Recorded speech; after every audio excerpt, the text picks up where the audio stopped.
안녕하세요. 함께하는 노년건강 채널 가족 여러분. 매일 세끼 먹는 밥상이 사실 우리 건강을 위협하고 있다는 사실 알고 계셨나요? 특히 나이가 들수록 피할 수 없는 고민, 바로 혈당 관리와 당뇨 문제인데요. 아무리 조심해도 식사 후에 혈당이 오르내리고 약에만 의존해야 하는 현실 때문에 답답함을 느끼신 분들이 많을 겁니다. 그런데 만약 밥의 종류를 단순히 바꾸는 것만으로도 혈당을 안정시키고 심지어 당뇨의 뿌리까지 흔들 수 있다면 어떨까요? 오늘 영상에서는 의료 현장에서 검증되고 수많은 분들이 직접 체험한 놀라운 밥상 혁신, 바로 1등 밥에 대해 깊이 있는 이야기를 나누려 합니다. 저는 여러분의 건강한 노후를 위해 검증된 정보와 실천 가능한 방법만을 전해드리고 있으며 끝까지 함께 하시면 지금까지 몰랐던 새로운 해법과 구체적인 실천법을 얻으실 수 있을 겁니다. 끝까지 시청해주시고 여러분의 건강한 내일을 꼭 잡아가시기 바랍니다. 현대인들의 식생활에서 가장 흔하게 섭취하는 주식은 하얀 쌀밥이지만 이 익숙한 음식이 당뇨병의 근본적인 원인 가운데 하나로 지목되고 있다는 사실은 많은 사람들에게 충격으로 다가옵니다. 하얀 쌀밥은 곱게 도정되는 과정에서 껍질과 쌀겨가 제거되면서 섬유질과 비타민, 무기질 등 중요한 영양소들이 사라지고 남은 것은 거의 순수한 탄수화물 뿐입니다. 이로 인해 밥 한 공기를 먹는 순간 혈당은 급격하게 치솟고 인슐린이 과도하게 분비되며 그 결과 췌장은 끊임없이 과부하에 시달리게 됩니다. 단기간에는 큰 문제가 없는 것처럼 보이지만 장기간에 걸쳐 이러한 상태가 반복되면 우리 몸은 점점 인슐린 저항성을 가지게 되고 결국 혈당절 기능이 무너져 당뇨병으로 이어지는 것입니다. 특히 한국인처럼 쌀밥 중심의 식문화를 가진 사회에서는 아침, 점심, 저녁 3끼 모두 흰쌀밥이 식탁에 오르는 경우가 흔하고 여기에 면이나 빵과 같은 정제 탄수화물까지 더해지면서 혈당은 하루 종일 오르내리는 롤러코스터를 타게 됩니다. 이렇게 불안정하게 요동치는 혈당은 단순히 당뇨병의 위험만 높이는 것이 아니라 혈관 건강을 해치고 체내 염증을 증가시키며 각종 대사질환의 불씨가 됩니다. 실제로 많은 사람들은 배가 부르도록 흰쌀밥을 먹고 나서도 금세 허기를 느끼며 간식을 찾게 되는데 이는 정제된 탄수화물이 급격히 혈당을 올린 뒤 곧바로 떨어뜨려 다시 강한 식욕을 자극하기 때문입니다. 결국 악순환이 반복되고 체중은 늘어나며 혈당은 더 쉽게 무너지게 되는 것입니다. 이런 배경 속에서 하얀 쌀밥에 대한 무분별한 의존은 단순한 식습관 차원을 넘어 우리 몸을 서서히 병들게 하는 뿌리 깊은 문제로 자리 잡게 되었고 이것이 바로 당뇨병이 현대인의 대표적인 만성 질환으로 폭발적으로 늘어나고 있는 근본적인 원인이라 할 수 있습니다. 당뇨병 관리에서 반드시 이해해야 할 중요한 개념 가운데 하나가 바로 혈당 지표를 나타내는 당지수, 즉 혈당 지수라는 것입니다. 혈당 지수는 어떤 음식이 섭취된 뒤 우리 몸속에서 혈당을 얼마나 빠르고 얼마나 높이 올리는지를 수치로 보여주는 지표로 숫자가 높을수록 그 음식은 혈당을 급격히 상승시킨다는 의미를 담고 있습니다. 예를 들어 흰쌀밥과 같이 정제 과정을 거쳐 섬유질과 영양소가 거의 사라진 탄수화물은 혈당 지수가 매우 높아 먹자마자 혈당이 가파르게 치솟으며 췌장을 강하게 자극하게 됩니다. 반대로 현미나 보리처럼 껍질과 식이섬유가 풍부한 곡물은 혈당 지수가 낮아서 같은 양을 먹더라도 혈당 상승 속도가 완만하고 우리 몸의 대사에 비교적 부담이 적습니다. 혈당 지수는 단순히 당뇨 환자만을 위한 수치가 아니라 혈당 조절을 필요로 하는 모든 사람에게 중요한 기준이 되는데 특히 당뇨 환자의 경우 혈당 지수가 높은 음식을 자주 섭취하게 되면 인슐린 분비가 과도하게 이루어지고 결국 혈당이 불안정하게 요동치면서 합병증 위험까지 높아지게 됩니다. 더욱이 우리 일상에서 흔히 먹는 흰쌀밥, 흰빵, 설탕이 많이 들어간 음료나 간식류는 대부분 혈당 지수가 높은 대표적인 식품들이라서 당뇨 환자뿐만 아니라 건강을 지키고자 하는 모든 이들이 경계해야 할 대상이라 할 수 있습니다. 반대로 혈당 지수가 낮은 음식을 중심으로 식단을 구성하면 혈당이 급격히 오르내리는 것을 막을 수 있고 췌장의 부담을 덜어주며 인슐린 저항성을 완화시키는 데에도 도움이 됩니다. 따라서 무엇을 먹느냐만큼이나 그 음식이 혈당을 어떻게 변화시키는지를 보여주는 혈당 지수를 이해하고 실생활에서 적극적으로 활용하는 것이 야말로 당뇨를 예방하고 관리하는 첫걸음이라고 할 수 있으며, 바로 이 점 때문에 의사와 영양학자들이 끊임없이 혈당 지수의 중요성을 강조하는 것입니다. 우리가 매일 식탁에서 접하는 쌀은 종류와 가공 방식에 따라 혈당에 미치는 영향이 크게 달라집니다.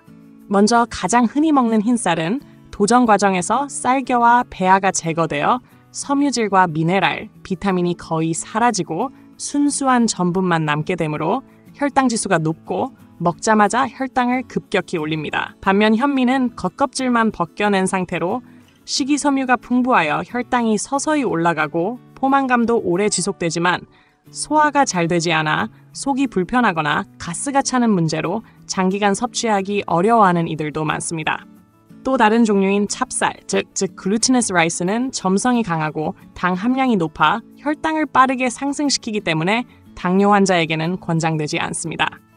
보리나 귀리 같은 잡곡은 혈당을 완만하게 올리고 장내 환경을 개선하는 장점이 있으나 지나치게 많이 섞으면 소화가 더뎌 복부 불편감을 유발할 수 있습니다. 최근에는 단백질 함량을 높이고 전분을 줄여 만든 기능성 쌀도 소개되고 있는데, 이러한 쌀은 흰쌀과 비슷한 맛과 식감을 유지하면서도 혈당 부담을 줄여주어 새로운 대안으로 떠오르고 있습니다. 결국 각기 다른 쌀의 특성을 이해하고 적절히 조합하여 섭취하는 것이 중요하며, 특히 당뇨 환자라면 흰쌀에만 의존하지 않고 섬유질과 단백질이 풍부한 곡류를 균형 있게 포함시키는 것이 혈당 조절의 핵심이라고 할 수 있습니다. 흰쌀과 같이 지나치게 도정된 정제 곡물을 장기간 섭취하는 것은 단순히 혈당만 빠르게 올리는 문제를 넘어 우리 몸 전체 대사 기능에 심각한 부담을 주게 됩니다. 도정 과정에서 사라진 쌀겨와 배아에는 섬유질, 비타민 B군, 미네랄, 각종 항산화 물질이 풍부하게 들어있는데, 이 영양소들이 제거되면서 밥 한 공기는 사실상 전분 덩어리에 불과한 상태가 됩니다.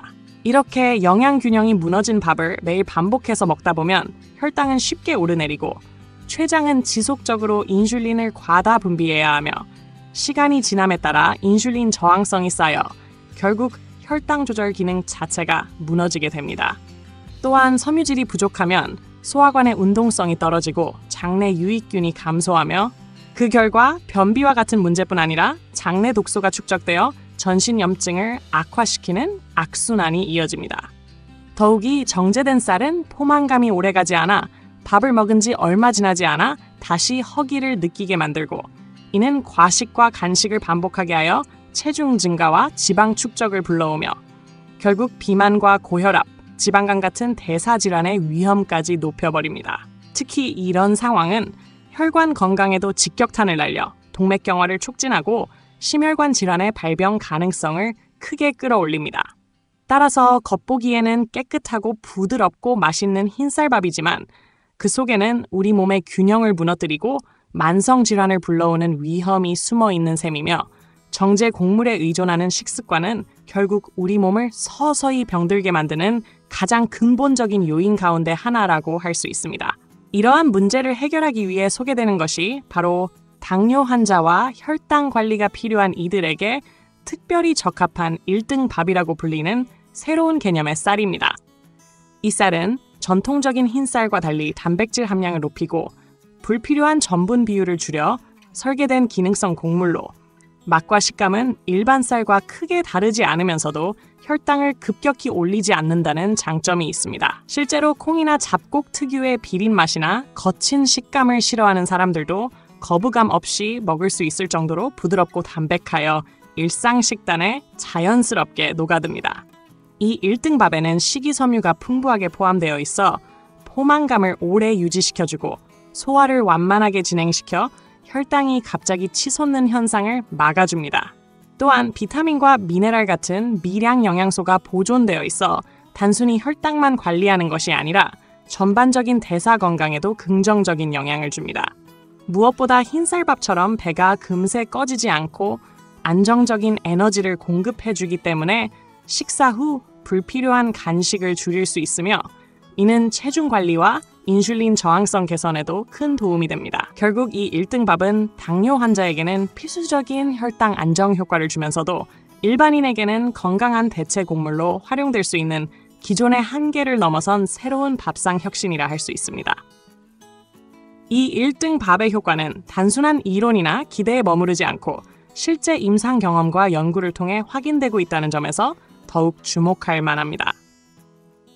여러 환자들이 기존의 흰 쌀밥이나 잡곡밥 대신 이 기능성 쌀을 꾸준히 섭취한 결과 공복 혈당 수치가 눈에 띄게 낮아졌다는 보고가 이어지고 있으며 일부 사례에서는 불과 몇 주 만에 공복복 혈당이 정상 범주에 가까워지고 장기간 방치되었던 췌장 기능이 회복되는 긍정적인 변화를 보이기도 했습니다.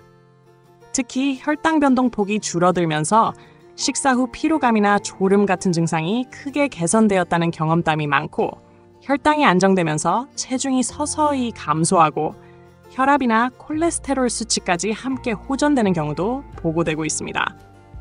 이러한 효과는 단순히 환자 개인의 체험에서 그치는 것이 아니라 의료진의 관찰과 기록을 통해서도 확인되었으며 실제로 병원 진료 현장에서 당화혈색소 수치가 일정 기간 뒤 의미 있게 떨어지는 결과가 나타나기도 했습니다.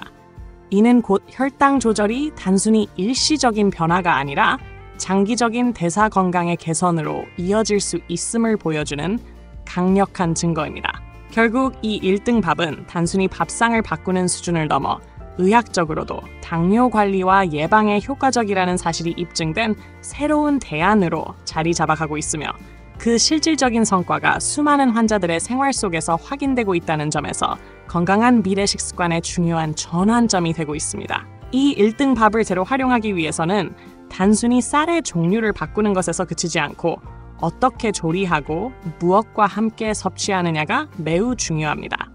먼저 쌀을 씻을 때는 너무 세게 비비거나 여러 번 씻어 영양소가 빠져나가지 않도록 가볍게 2-3번 정도만 헹구는 것이 좋으며 충분히 불린 뒤 압력 밥솥이나 전기 밥솥을 이용해 적정한 수분과 함께 조리하면 부드럽고 소화가 잘 되는 밥을 얻을 수 있습니다. 또한 혈당 상승을 더욱 완만하게 만들기 위해서는 단백질이나 채소와 함께 조합하는 것이 필수적인데 예를 들어 생선구이나 두부 요리, 삶은 달걀과 같은 단백질 식품을 곁들이고 채소나 나물 반찬을 충분히 곁들이면 혈당이 급격히 오르는 것을 막을 수 있습니다. 잡곡을 적절히 섞는 것도 좋은 방법인데 귀리나 보리처럼 식이섬유가 풍부하고 소화가 잘 되는 곡물을 일정 비율 더해주면 장 건강 개선과 포만감 유지에도 도움이 됩니다. 다만 잡곡을 너무 많이 섞으면 소화장애를 일으킬 수 있으므로 자신의 체질과 소화 상태에 맞게 비율을 조절하는 것이 중요합니다. 밥을 먹는 순서 역시 혈당 조절에 큰 영향을 주는데 먼저 신선한 채소를 먹고 그 다음 단백질 반찬을 섭취한 뒤 밥을 먹는 역순 식사법을 적용하면 혈당이 급격히 치솟는 것을 크게 줄일 수 있습니다. 마지막으로 식사 속도를 천천히 유지하고 과식을 피하며 식사 후에는 최소한 10분 이상 가볍게 걷는 등의 활동을 병행하면 1등 밥의 효과는 배가 되며 혈당 관리뿐 아니라 전신 대사 건강에도 긍정적인 결과를 가져올 수 있습니다. 1등 밥의 장점을 제대로 체감하기 위해서는 구체적인 식단 예시를 통해 실생활에서 실천하는 것이 가장 효과적입니다.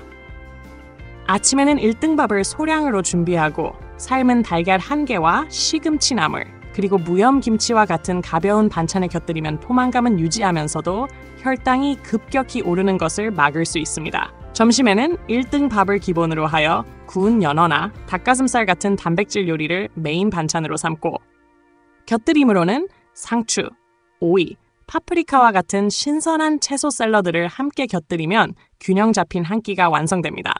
간식이 필요할 때는 과일 주스나 빵 대신 소량의 견과류와 녹황색 채소 스틱을 선택하면 혈당의 흔들림을 줄일 수 있습니다.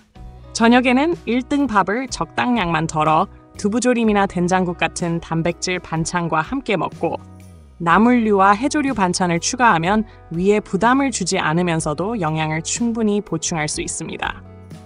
이렇게 하루 3끼를 구성할 때 중요한 원칙은 1등 밥의 양을 과하지 않게 유지하면서 단백질과 채소의 비율을 충분히 높여주는 것이며 이는 혈당 관리뿐만 아니라 체중 조절과 전반적인 건강 증진에도 큰 도움을 줍니다. 더불어 주말에는 1등 밥에 보리나 귀리를 소량 섞어 색다른 맛을 주거나 잡곡죽 형태로 변화를 주면 질리지 않고 꾸준히 이어갈 수 있으며 꾸준한 실천을 통해 1등 밥의 장점이 생활 속에 자연스럽게 자리 잡게 됩니다. 혈당 관리에서 밥의 종류와 조리법을 바꾸는 것만큼이나 중요한 것이 바로 생활 습관의 교정입니다. 아무리 1등 밥을 먹더라도 전반적인 생활 리듬이 무너지면 혈당 조절 효과는 제한적일 수밖에 없습니다. 우선 규칙적인 운동은 필수적인 요소로 무리한 고강도 운동보다는 하루에 30분 이상 가볍게 걷기, 계단 오르기, 가벼운 근력 운동 등을 꾸준히 이어가는 것이 좋습니다. 이러한 활동은 인슐린 감수성을 높여 혈당이 원활하게 이용되도록 돕고 체중 조절에도 긍정적인 효과를 줍니다. 수면 또한 매우 중요한데 밤 11시 이전에 취침하여 최소 7시간 이상 깊은 숙면을 취하는 습관은 인슐린 저항성을 낮추고 스트레스 호르몬의 과도한 분비를 억제하여 혈당 안정에 큰 도움을 줍니다.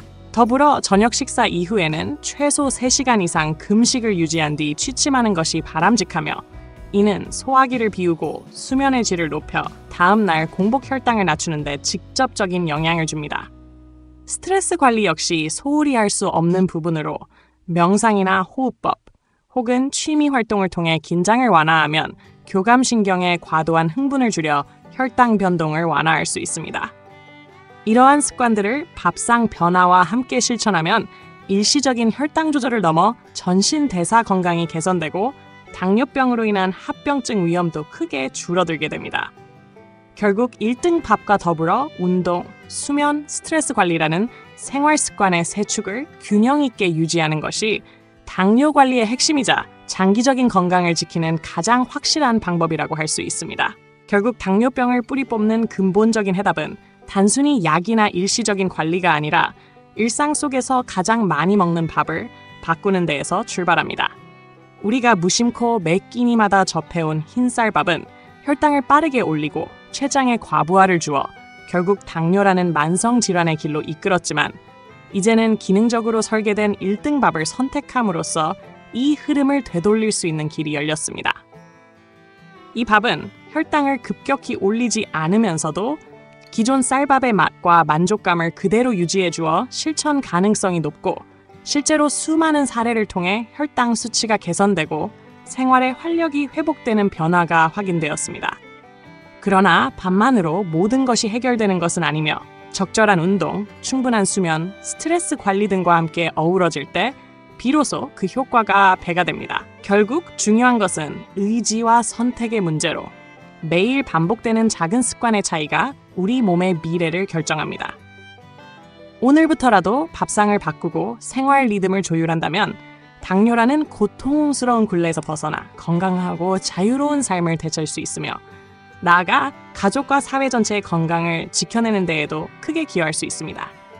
바로 이 점에서 1등 밥은 단순한 대체 식품이 아니라 우리 몸을 새롭게 살리고 삶의 질을 바꿀 수 있는 근본적인 해법이자 희망의 상징이라 할 수 있습니다. 오늘도 함께 해주셔서 감사합니다. 작은 실천이 큰 건강의 변화를 만듭니다. 함께하는 노년 건강 채널과 늘 건강한 하루를 이어가시길 바라며 다음 영상에서 다시 찾아뵙겠습니다.